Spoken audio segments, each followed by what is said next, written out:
Hello guys, আমি অরিজিৎ আবার একটা নতুন ব্লগ নিয়ে তোমাদের সামনে চলে এসেছি। এই ব্লগটা হলো ইন্ডিয়ার ফার্স্ট গ্রাম মানাগ্রাম নিয়ে।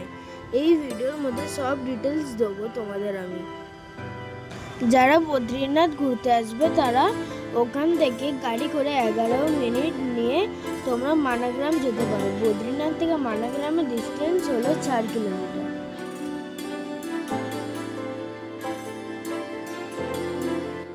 সত্যি মানাগ্রামটা প্রচুর সুন্দর।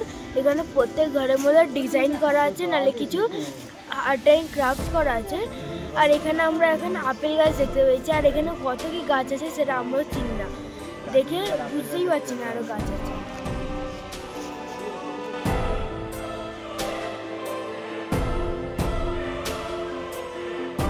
এখানে প্রত্যেক দোকানে তোমরা শীতের জামা কাপড় পেয়ে যাবে। আর এখানে ফেমাস জিনিস হলো আসন, ওরা নিজেরা হাতে তৈরি করে বানায়।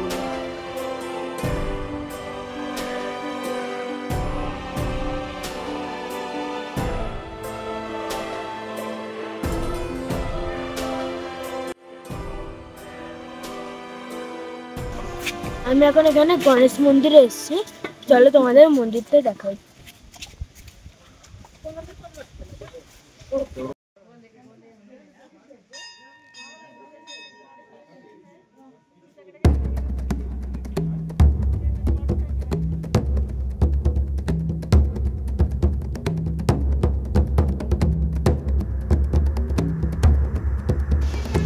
তোমরা এই মানাগ্রামে আসলেই দেখতে পাবে যে সরস্বতী নদী এখানেই লাশ।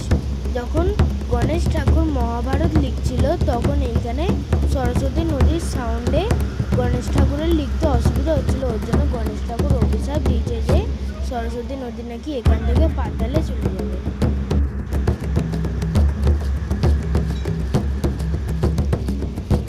সরস্বতী নদী আর এটা হলো মানসরোবর। এটা পুরো ডাইরেক্ট কৈলাস পর্বত থেকে আসছে এই জলটা।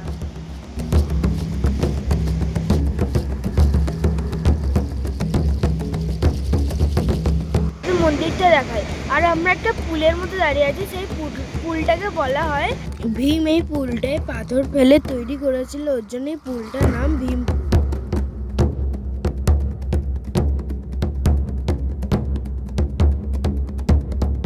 তোমার যদি আমার এই ভিডিওটা ভালো লাগে তাহলে লাইক এন্ড সাবস্ক্রাইব করে দিও, আর শেয়ার করে দিও যাতে অন্যরাও দেখতে পারে। আর কমেন্ট করে দিও তোমাদের এই ভিডিওটা কেমন লেগেছে।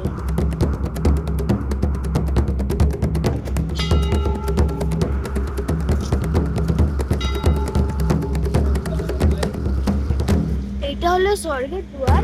এখান থেকে 5 ঘন্টা স্বর্গ হয়ে গেছিল এই রাস্তা থেকে হেঁটে।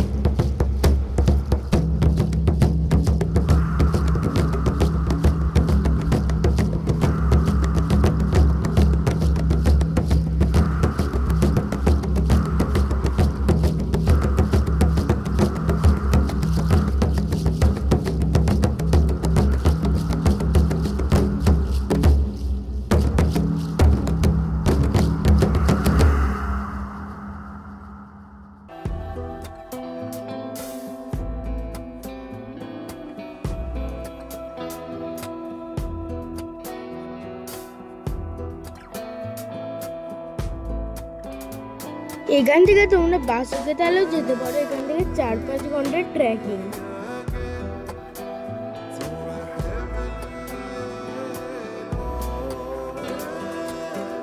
আমি এখানে এই পাখিগুলো দেখলাম, কাকের মতন দেখতে। যদি তোমরা এই পাখিগুলোর নাম জানো তাহলে আমাকে কমেন্টে জানাও।